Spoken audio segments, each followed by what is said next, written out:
Terima kasih yang telah menonton video ini. Semoga bermanfaat. Jangan lupa like, komen, dan subscribe.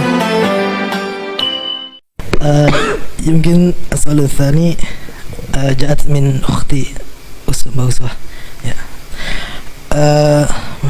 ما رأيكم وبصيرتكم ما هي التخصصات التي تحتاجها النساء في هذا الزمن في التعلم والأكاديمي الماجستير النساء وماذا تريد أن تصبح في المستقبل؟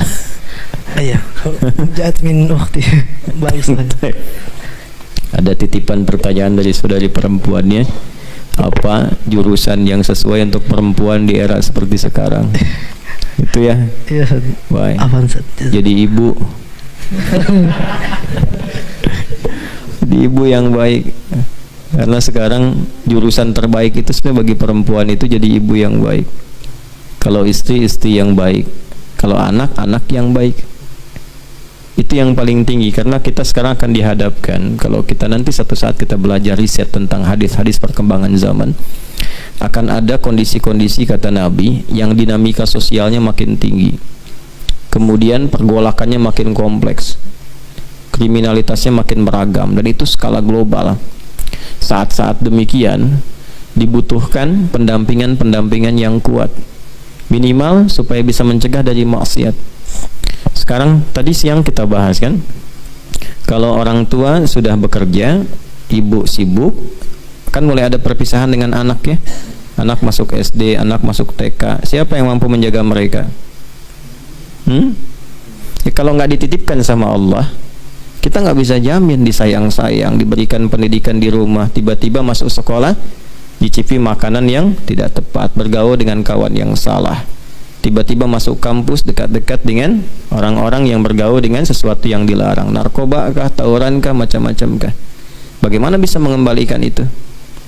Yang pertama yang harus dilakukan adalah membangun kesolehan pada diri orang tua. Jadi kalau orang tua sudah soleh, anaknya pasti dijaga walaupun orang tuanya wafat. Tuh, kalau malam Jumat kita baca surat apa? Yasin, kadang-kadang Al-Kahf kan. Saya pernah katakan di surat Al-Kahf itu ada 4 kisah viral kan. Salah satu kisah viralnya adalah kisah anak yatim, 2 anak yatim.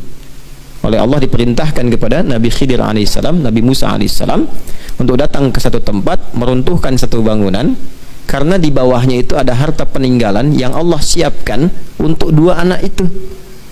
Ketika ditanya kenapa, bapaknya soleh. Ternyata kesolehan bapak, kesolehan ibu itu berpengaruh pada masa depan anak.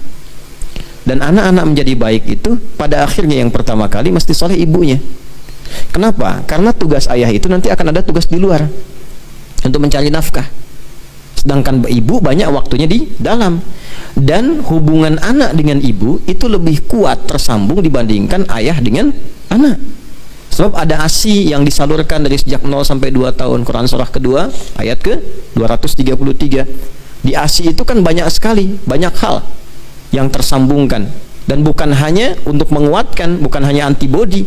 Setelah diriset dari pakar-pakar bahkan di Eropa, itu akan ada hubungan-hubungan yang tidak secara langsung terasakan tapi terikat gitu. Makanya kalau anak masukkan ke pesantren, yang nangis pertama ibunya, gitu kan? Pertama yakin, sehari sebelum masuk udah nangis, pikir-pikir dulu, gitu kan?